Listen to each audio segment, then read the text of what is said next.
Hello दोस्तों, मैं मुकेश तिवारी एक बार फिर से आपका स्वागत करता हूं अपने यूट्यूब चैनल ड्रीम प्लेस पे।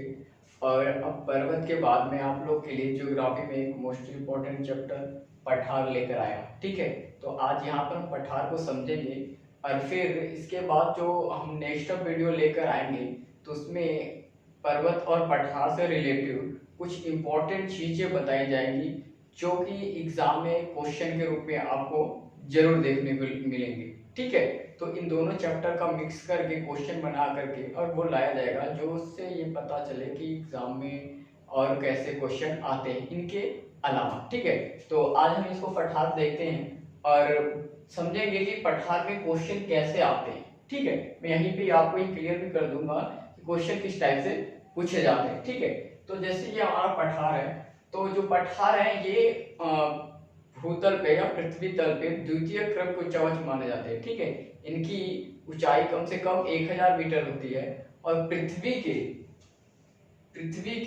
तकरीबन 33% भाग पर इनका विस्तार पाया जाता है। ठीक है, पृथ्वी पे इनका 33% भाग पर इनका विस्तार पाया जाता है और इनकी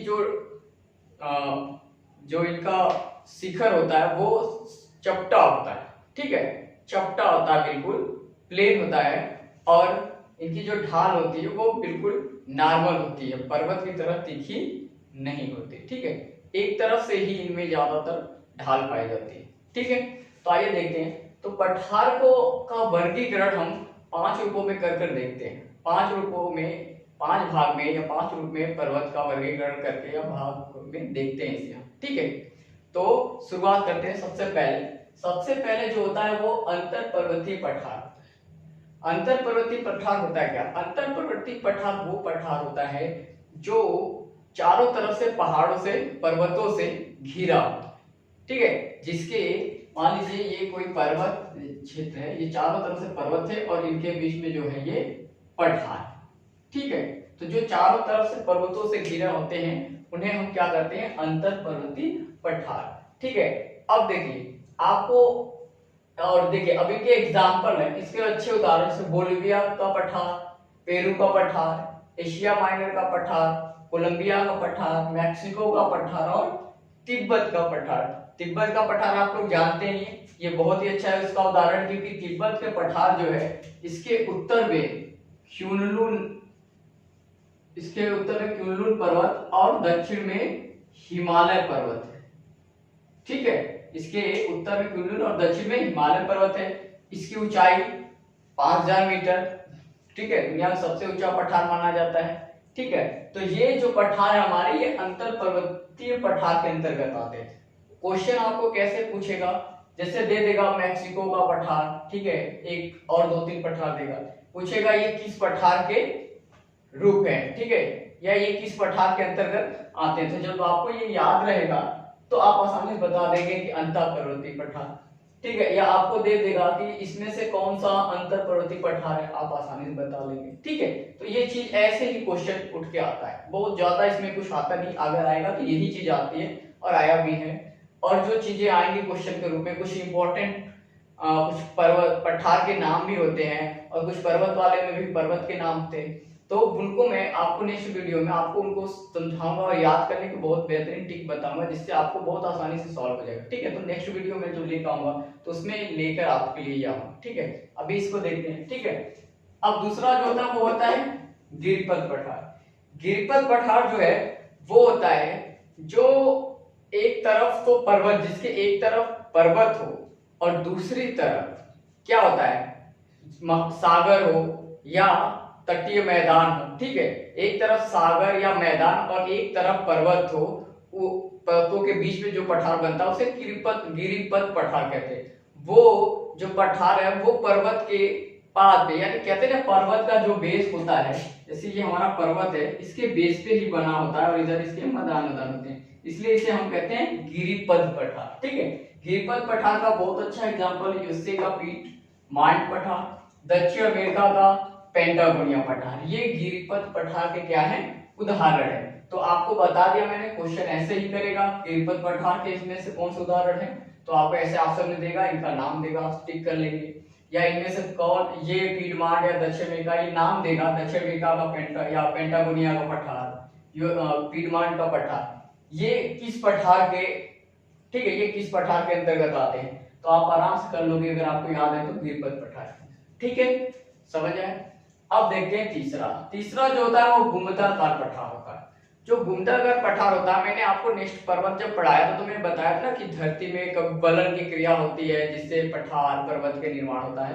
तो उसी जब भूतल में वलन की क्रिया होती है तो उनके वजह से एकाएक जो धरती उभार आता है, ठीक है, वलन क्रिया के द्वारा एकाएक उभार आता है और उस उभार में जो बनता है, जिसके सपाट सिर वाला बनता है, उसी को हम पठार कहते हैं। वलन क्रिया के द्वारा पर्वत का भी निर्माण होता है, मैंने बताया था वलित पर्वत में, और सेम वही प्रोसेस इसका भी। इसमें क्या होता है, पर्वत की जो ढाल होती है तीखी होती है, चोटियां ऊंची होती है, और इनका क्या है थोड़ा ढाल जो है नॉर्मल होती है और इनका गुंबद नुमा आकार, छतरी नुमा आकार में बन जाते हैं, मतलब इनकी ढाल समतल होती है, इसलिए इन्हें हम पठार कहते हैं। तो ये भी पृथ्वी में होने वाले वलन क्रिया के द्वारा भी इनका का भी निर्माण होता है।